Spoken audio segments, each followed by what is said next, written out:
Vivo T4 versus Moto A60 Fusion versus Realme P3 Pro। 20,000 में कौन सा smartphone है असली बजट किंग? दोस्तों इन तीनों स्मार्टफोन को मैं पिछले कुछ दिनों से यूज कर रहा हूँ, जहाँ पर मैंने battery drain test, camera test और परफॉर्मेंस टेस्ट किया है और उसी के आधार पर आपको एकदम डिटेल में बताने वाला हूँ आपके नीड के अकॉर्डिंग, आपके यूजर्स के अकॉर्डिंग कौन सा स्मार्टफोन इन तीनों में से बेस्ट रहने वाला है। सबसे पहले बात कर लेते हैं वेरिएंट्स की। मोटोरोला का हमारे पास पेंटोन एमेजोनाइट वाला कलर वेरिएंट है, 8+256 बेस वेरिएंट के साथ आता है और तीनों स्मार्टफोन में यहाँ पर सबसे ज्यादा स्टोरेज मिलती है 256 GB की। प्राइसिंग की बात रही तो ये अभी 22,999 में अवेलेबल है, बैंक ऑफर लगा के 2,000 का 20,999 में मिल जाता है। वीवो का हमारे पास एमराल्ड ब्लेज वाला कलर ऑप्शन है, इसका बेस वेरिएंट 8+128 GB के साथ आता है, प्राइसिंग 21,999 मिल जाएगी। 2,000 का बैंक डिस्काउंट पहले मिल रहा था पर अभी 1,500 का हो गया है, तो मतलब आपको ये 20,500 रुपीज में मिलने वाला है। और हमारे पास P3 Pro का नेबुला ग्लो वाला वेरिएंट है, 8+128 GB रोम के साथ आता है और इसकी प्राइसिंग अभी 21,999 चल रही है और 1,000 रुपए का कूपन भी मिल रहा है, तो 20,999 में ये स्मार्टफोन आपको आराम से मिलने वाला है। अभी बात कर लेते हैं अनबॉक्सिंग एक्सपीरियंस की। तो देखो T4 और Realme P3 Pro में जो अनबॉक्सिंग एक्सपीरियंस है वो ऑलमोस्ट सेम मिलता है। ऊपर की साइड मेन डिवाइस मिल जाएगा, Vivo में एक 90 वोल्ट का चार्जर मिलता है, Realme में 80 वोल्ट का चार्जर मिलने वाला है, केबल मिल जाएगी, कवर मिलने वाला है, प्लास्टिक गार्ड मिल जाएगा, मैनुअल और सिम इजेक्टर टूल मिलने वाला है। मोटोरोला में भी ऑलमोस्ट सारी चीजें मिलती है, कवर और प्लास्टिक गार्ड को छोड़ के। देखो जब स्मार्टफोन आया था ना, मैंने कुछ दिन तक मैंने स्क्रीन गार्ड नहीं लगाया था, तो यहाँ पर छोटे मोटे स्क्रैचेस आ गए थे। तो पर्सनली अगर आप इस स्मार्टफोन के साथ जा रहे हैं तो जैसे ही आए प्लास्टिक गार्ड लगवा लेना, मैंने पफ लगवाया है। अभी अगर बात करूँ इन हैंड फील की, तो इन तीनों स्मार्टफोन में सबसे लाइट वेट और सबसे कॉन्फिडेंट आपको मोटोरोला A60 फ्यूजन को पकड़ के होने वाला है, क्योंकि सबसे पहले तो इसका जो बिल्ड क्वालिटी, इसका जो डिजाइन है ना, थोड़ा सा पतला देखने को मिलने वाला है। यहाँ पर साइड फ्रेम पॉलीकार्बोनेट की मिल जाएगी, बैक में वीगन लेदर को यूज किया है, लाइट वेट है, 180 ग्राम वेट मिल जाता है, 8.25 mm की यहाँ पर थिकनेस मिलने वाली है। उसके बाद Realme P3 का वेट आपको 190 ग्राम के अराउंड देखने को मिल जाता है, 7.9 mm के थिकनेस के साथ आता है। इसकी भी साइड्स कर्व होने की वजह से ये इन हैंड अच्छा फील होने वाला है, पर मोटोरोला जितना फील नहीं होगा अच्छा। यहाँ पर आपको side frame, back frame polycarbonate की मिल जाएगी, साइड में ग्लॉसी फिनिश को यूज किया है और बैक में जो डिजाइन है ना वो रेडियम टाइप वर्क करता है, मतलब अंधेरे में थोड़ा चमकेगा। और अगर बात करूँ T4 की, तो ये तीनों स्मार्टफोन में सबसे भारी स्मार्टफोन है बैटरी के कारण, 7300 mAh की यहाँ पर बैटरी मिलती है, उसके बारे में बात करेंगे। यहाँ पर आपको बैक में ग्लॉसी फिनिश मिलती है जिसकी वजह से फिंगरप्रिंट्स आ जाते हैं। Side frame, back frame polycarbonate की देखने को मिल जाएगी, 199 ग्राम वेट दिया गया है और 7.8 mm की थिकनेस यहाँ पर मिलने वाली है। Realme P3 और T4 में यहाँ पर आपको एक डुअल नैनो सिम सपोर्ट देखने को मिलता है, हाइब्रिड सिम स्लॉट नहीं है, तो आप स्टोरेज एक्सपांड नहीं कर सकते।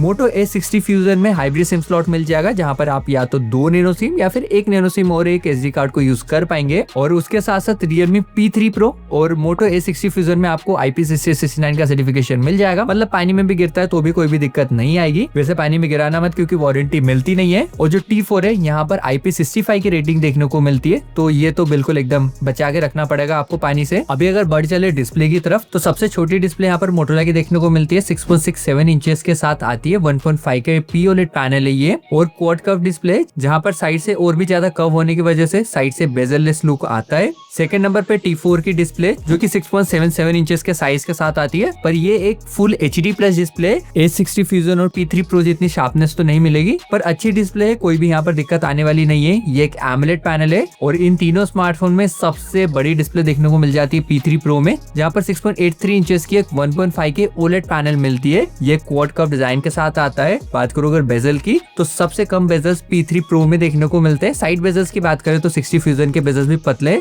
डिस्प्ले की क्वालिटी की बात करो, देखो तीनों ही स्मार्टफोन की डिस्प्ले को हमने नेचुरल साइड पे सेट किया है। T4 में स्टैंडर्ड का सपोर्ट मिलता है और नेचुरल मोड में जो 60 फ्यूजन की डिस्प्ले है ना, वो थोड़ी सी आपको येलोइश साइड देखने को मिलेगी। P3 Pro की डिस्प्ले भी थोड़ी सी येलोइश साइड की है। T4 की डिस्प्ले सबसे बेस्ट देखने को मिलती है। बात करो अगर हाई ब्राइटनेस की, तो यहाँ पर P3 Pro में 1200 नीट्स की ब्राइटनेस है, तो देखो यहाँ पर Vivo में 1300 नीट्स तक की हाई ब्राइटनेस मिलती है, मोटोरोला में 1400 नीट्स की हाई ब्राइटनेस मिलने वाली है। इन तीनों स्मार्टफोन में HDR का सपोर्ट देखने को मिल जाता है। क्वालिटी तीनों स्मार्टफोन की अच्छी देखने को मिलती है। एक जो छोटा सा मुझे कौन दिखाना P3 Pro की डिस्प्ले में, वो ये है कि आप जैसे HDR वाले मोड में जाते हैं तो डिस्प्ले थोड़ी सी येलोइश टर्न हो जाती है, जो कि थोड़ा सा व्यूइंग एक्सपीरियंस खराब कर सकती है। और रही बात पिक ब्राइटनेस की भी, तो यहाँ पर P3 Pro में सिर्फ 1500 नीट्स की पिक ब्राइटनेस मिलती है, T4 में 5000 नीट्स की पिक ब्राइटनेस है और 60 फ्यूजन में 4500 नीट्स की पिक ब्राइटनेस है। साइड बाय साइड रखने पे पिक ब्राइटनेस में सबसे ब्राइट 60 फ्यूजन फील होता है, उसके बाद T4, और दोनों स्मार्टफोन के साइड में P3 बहुत ही ज्यादा डल फील होता है। और अगर T4 और 60 फ्यूजन की बात करूं, तो दोनों स्मार्टफोन की डिस्प्ले तगड़े देखने को मिल जाती है। जो क्वालिटी है, आउटपुट बहुत ही अच्छा लगा है। अभी बात कर लेते हैं इन तीनों स्मार्टफोन के परफॉर्मेंस पार्ट की। तो यहाँ पर T4 और Realme P3 Pro में सेम ही प्रोसेसर मिलता है 7H Gen 3 वाला, और 60 Fusion में Dimensity 7400 वाला प्रोसेसर देखने को मिलेगा, जो कि इन दोनों प्रोसेसर से थोड़ी सी कम परफॉर्मेंस के साथ आता है। हमने Antutu टेस्ट करके देखा था, यहाँ पर T4 का जो Antutu स्कोर है ना वो 7,97,000 के आसपास आता है, मतलब 8 लाख के आसपास देखने को मिलेगा। P3 Pro का Antutu score GT mode on करने के बाद 8,30,000 के आसपास आया है, विदाउट GT मोड 7,90,000 के आसपास आता है। और जो 60 Fusion है इसका Antutu स्कोर 6,93,000 आया था। उसके साथ साथ यहाँ पर T4 और 60 Fusion में UFS 2.2 की स्टोरेज देखने को मिलती है। P3 Pro में UFS 3.1 की स्टोरेज देखने को मिल जाएगी, जिसकी वजह से read and right speed, app opening, app closing करते वक्त जो P3 Pro है वो थोड़ा सा बेटर परफॉर्म करने वाला है। अभी गेमिंग परफॉर्मेंस पार्ट की तरफ बढ़ने से पहले बात कर लेते हैं बैटरी की। तो यहाँ पर सबसे छोटी बैटरी 60 Fusion में मिल जाती है, जहाँ पर 5500 mAh की बैटरी देखने को मिलती है, 60 वाट का चार्जिंग सपोर्ट मिल जाएगा। P3 Pro में 6000 mAh की बैटरी है और 80 वाट का चार्जर है। और जो T4 है यहाँ पर मैसिव 7300 mAh की बैटरी देखने को मिलती है, जो कि सपोर्ट करती है 90 वाट के चार्जिंग स्पीड को। चार्जिंग स्पीड की बात करूँ तो तीनों स्मार्टफोन को 0 से 100% चार्ज होने में 1 घंटे 20 मिनट से 30-35 मिनट के आसपास लगने वाला है। हमने इन तीनों स्मार्टफोन का बैटरी ड्रेन टेस्ट किया था, जहाँ पर P3 Pro 9.5 घंटे सर्वाइव किया था।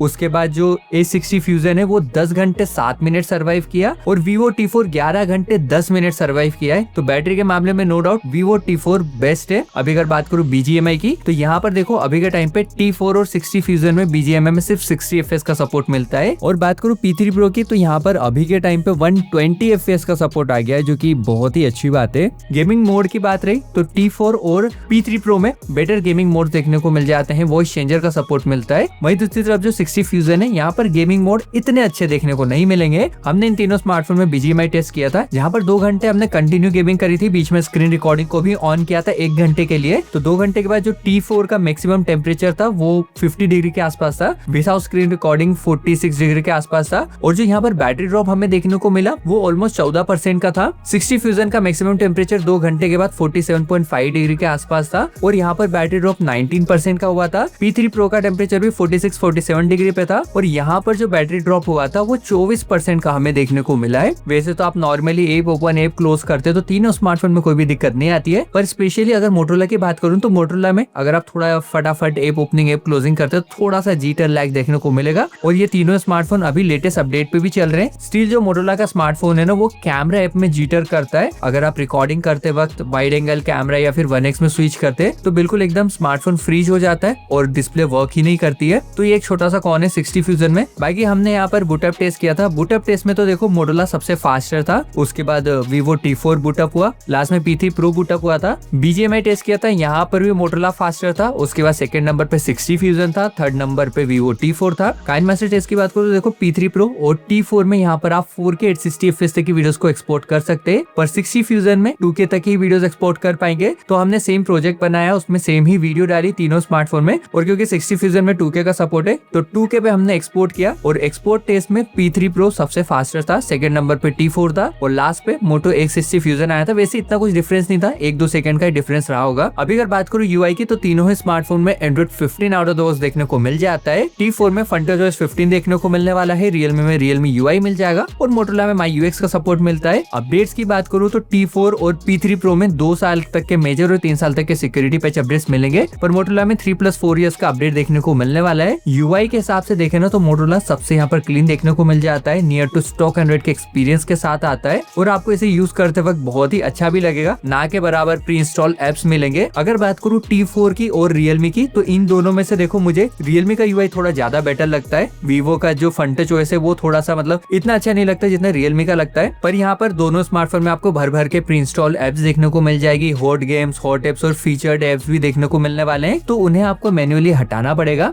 हैप्टिक्स देखो तीनों स्मार्टफोन में ऑलमोस्ट सेम ही देखने को मिलते हैं, नॉर्मल वाला हैप्टिक्स देखने को मिलेगा। बात करोगे नेटवर्क की, तो Motorola में 16 5G के बैंड्स मिलने वाले हैं, T4 में 8 है, और P3 Pro में 9 5G के बैंड्स देखने को मिल जाएंगे। तीनों स्मार्टफोन में नेटवर्क्स में मुझे अभी तक इतना कुछ प्रॉब्लम आया नहीं है। तीनों स्मार्टफोन में प्रॉक्सिमिटी सेंसर का सपोर्ट देखने को मिल जाता है, कॉल रिकॉर्डिंग का सपोर्ट भी मिलता है, पर Vivo में Vivo का खुद का डायलर देखने को मिल जाएगा, जिसकी वजह से कॉल अनाउंसमेंट नहीं होती है। Realme में गूगल डायलर है, अनाउंसमेंट होती है, पर आप ओ डायलर को डाउनलोड कर सकते हैं। और जो Motorola है ना, यहाँ पर आपको कॉल अनाउंसमेंट देखने को मिलेगी, गूगल डायलर भी देखने को मिल जाएगा। स्पीकर की बात रही तो देखो T4 में सिंगल स्पीकर देखने को मिलता है, जो कि एक 20,000 के हिसाब से मेरे ख्याल से कौन है। अगर आप मल्टीमीडिया ज्यादा यूज करते हैं, सोशल मीडिया ज्यादा यूज करते हैं, इवन गेमिंग करते वक्त भी आपको प्रॉब्लम आ सकती है। बाकी Realme P3 Pro में डुअल स्पीकर्स मिल जाएंगे। A60 Fusion में भी डुअल स्पीकर्स हैं, Dolby Atmos का सपोर्ट है। साइड बाय साइड इन दोनों को कंपेयर करने पे जो P3 Pro का साउंड है वो नो डाउट लाउडर देखने को मिलता है, पर क्वालिटी A60 Fusion में बेटर देखने को मिल जाएगी। अभी अगर बात करूं कैमरे की, तो देखो P3 और T4 में यहाँ पर 50+2 मेगापिक्सल का बैक में डुअल कैमरा है। T4 में स्लाइटली बेटर सेल्फी मिल जाती है 32 मेगापिक्सल की। जो P3 Pro है यहाँ पर 16 मेगापिक्सल की सेल्फी देखने को मिलेगी। सबसे अच्छा कैमरा सेटअप मुझे और प्रैक्टिकल कैमरा सेटअप मोटोरोला का लगा, जहाँ पर 50+13 मेगापिक्सल का डुअल कैमरा है और प्रैक्टिकल कैमरा है। फ्रंट में भी आपको 32 मेगापिक्सल का सेल्फी चूटर मिल जाता है।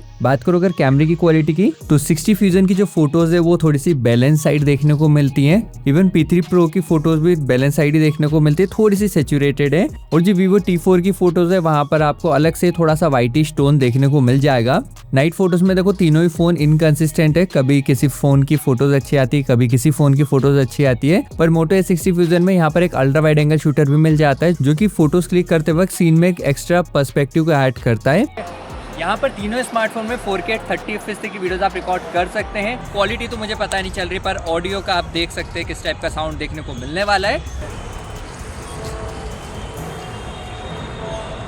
स्टेबलाइजेशन कुछ इस टाइप का देखने को मिल जाएगा। अभी मैं अगेंस्ट द सन खड़ा हूँ, और अगर मैं अगेंस्ट द सन जाएंगे तो इस टाइप का भी लगा। और ये रही अगेंस्ट द सन वाली वीडियो। अभी होगी देखो प्रॉपर टेस्टिंग, क्योंकि यहाँ पर जो Realme P3 है इससे आप सिर्फ 1080p तक की वीडियो रिकॉर्ड कर सकते हैं, पर जो T4 और A60 फ्यूजन है यहाँ से 4K वीडियो रिकॉर्ड करने का ऑप्शन मिल जाता है और कुछ इस टाइप की क्वालिटी मिलती है। तो इस टाइप से हैंडल करते हैं। स्टेबलाइजेशन भी आप देख लो, बैकग्राउंड में मेरे